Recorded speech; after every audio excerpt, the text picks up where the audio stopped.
Hi, I'm Jennifer Kuykendall, the Executive Director of the Wayne County Museum, and I'm here today to interview Liz Meggett about her ancestor who was a member of the 135th U.S. Colored Troop Regiment that was enlisted right here in Goldsboro. And I'm dying to hear your story and learn more about your ancestor. So again, my name is Liz Meggett. My ancestor that was in the 135th U.S. Colored Troops was Harry Rawls, who also came to be known as Harry Martin. Now, I grew up knowing about my great-grandfather. My dad, Richard Martin, stayed with his grandparents a lot when he was younger. And so he learned firsthand about Harry's experience being a slave and escaping from slavery. Wow. So Harry actually was born in Sampson County, North Carolina, and he was born on old man Dick Martin's plantation. And he lived there, and probably we estimate until he was mid-teenager. And then old man Dick Martin's daughter got married, and she married a royal. The man's name was Whitney Royal. And when they got married, Sally Martin married Whitney Royal.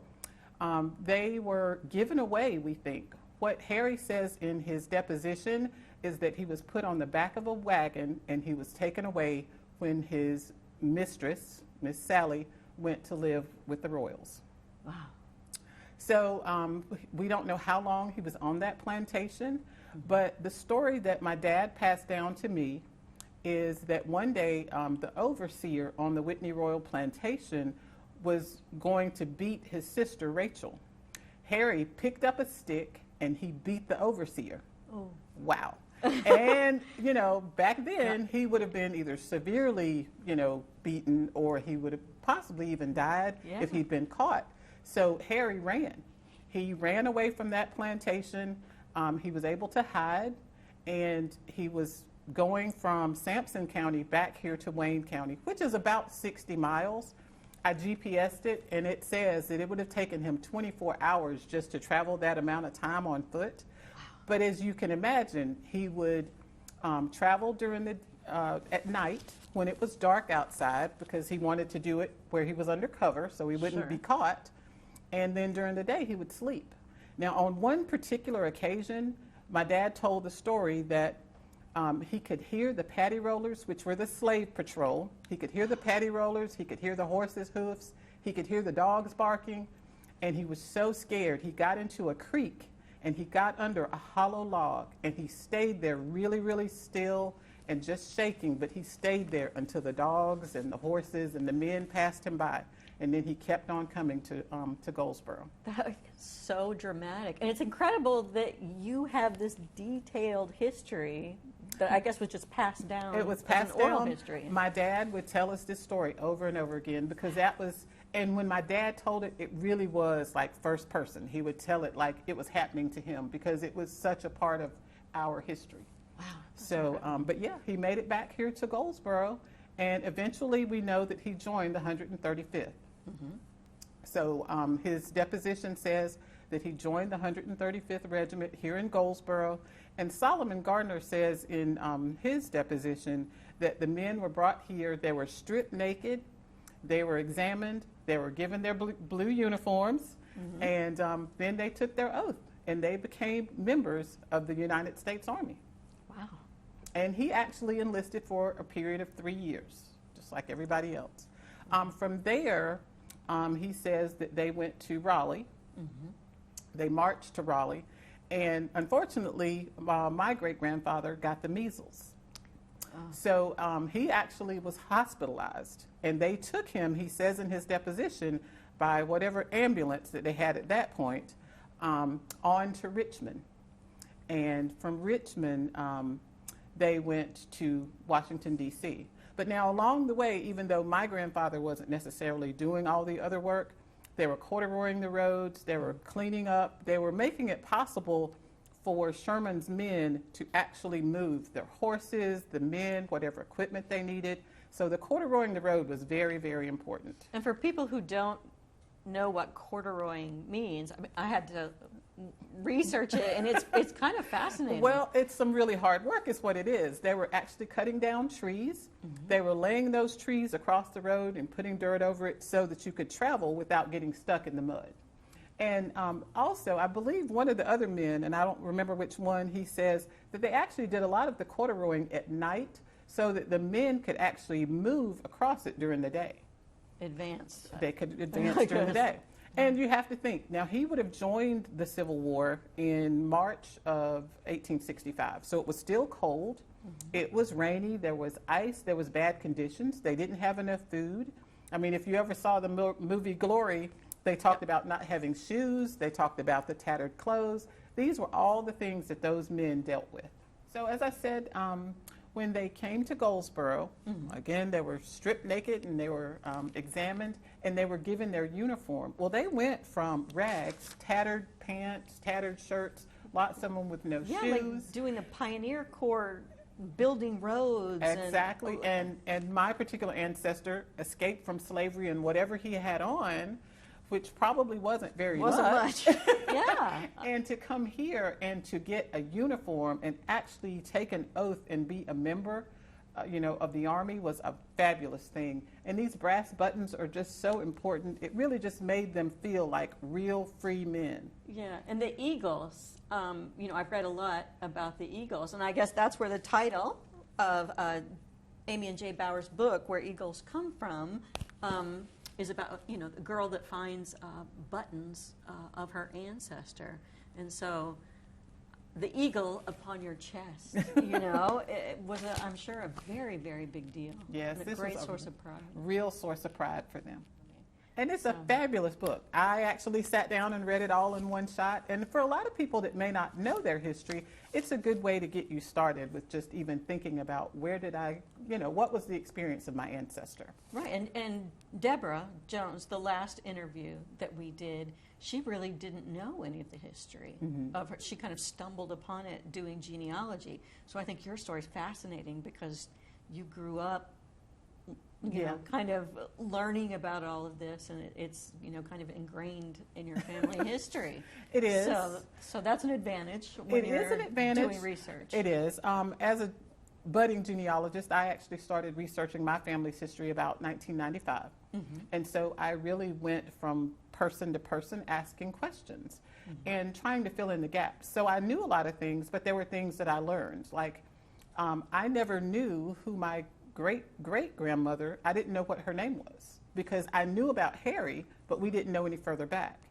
So those were things that I learned once I met Jay and Amy. It was in his deposition. So Harry says that he took the name Martin because his mother was on the Martin plantation, even though he was transferred to the Royal plantation. Because slaves didn't really have surnames. They were called by the name of whatever plantation they were on. This was, Whitney Royal's Harry. So then he became Harry Royal, but he didn't necessarily have a name. I also found out Harry's father's name was Dublin Ashford. Never had I heard Ashford. I was like, where did that come from? So there was a lot of information I learned just because he was a member of the 135th. So through those records? Through those records. Now, not everyone that participated in the Civil War was able to secure a pension, but my grandfather did. He was actually hospitalized twice. He was hospitalized in Raleigh and then moved on to D.C., but also after they went to D.C., they went to Louisville, Kentucky, and that was the second time he was in the hospital. In his deposition records, he says that he was injured while he was doing breastworks. So he got a stake in his right hand, and he suffered with that the rest of his life. And so he was able to get a pension for disability. Wow. So I'm trying to think of some other things that I learned besides learning, about his last name. The measles was just interesting to me. I'd never thought about them being sick, but one of the things that I have learned in my research is that they said anywhere from 620,000 to 750,000 men died in the Civil War. 2/3 of them died because of disease. It wasn't because they got some dramatic injury. It was just because of sickness. There was pneumonia, there was measles, there was dysentery, all sorts of things like that. So a lot of men got sick, very much like he did. Wow. But medical care was pretty rudimentary, I would imagine, especially if you're in the field. Exactly. So that was a big deal for him. I'm trying to think of some other things I learned. Also, I had no idea about how many black men had served in the military during the Civil War. Yeah, but by the end of the Civil War, 10% of the men that had been involved were actually African American. I read that, and I felt like that number was astounding.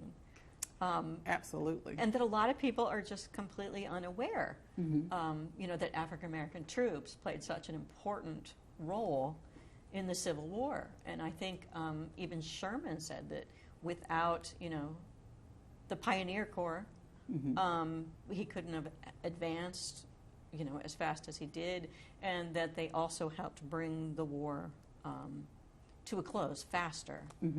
One of the quotes that I saw from Lincoln, Abraham Lincoln, said, without the military help of the freed African Americans, they would have never won the war against the South. Wow. So that was quite a statement for him to make about how important the USCTs were in the war.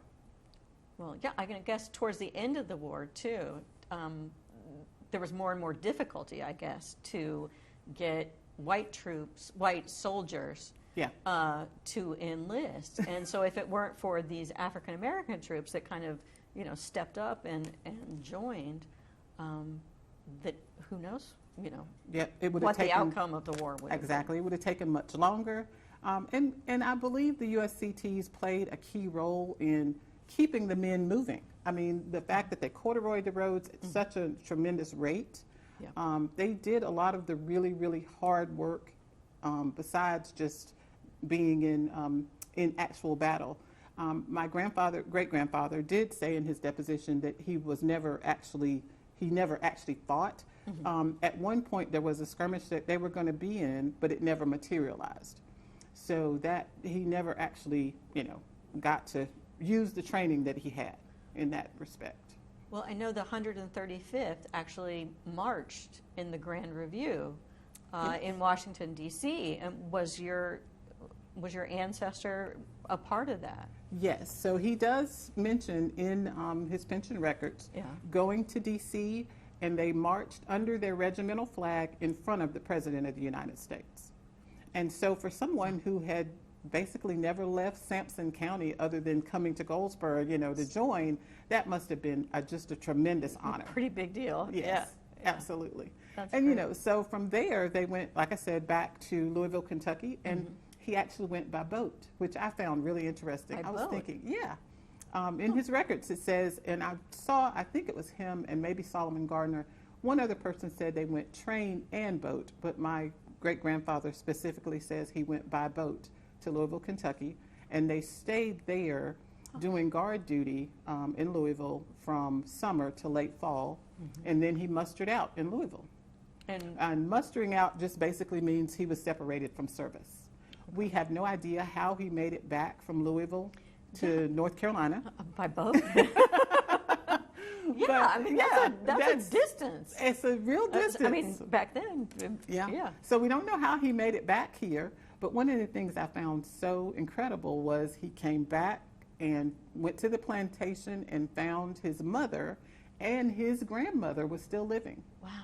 So in my genealogy research, she would have been born somewhere from the late 1700s to early 1800s.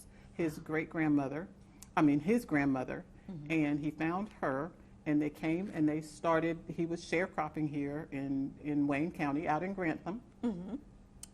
And the sister that he sacrificed for, her name was Rachel.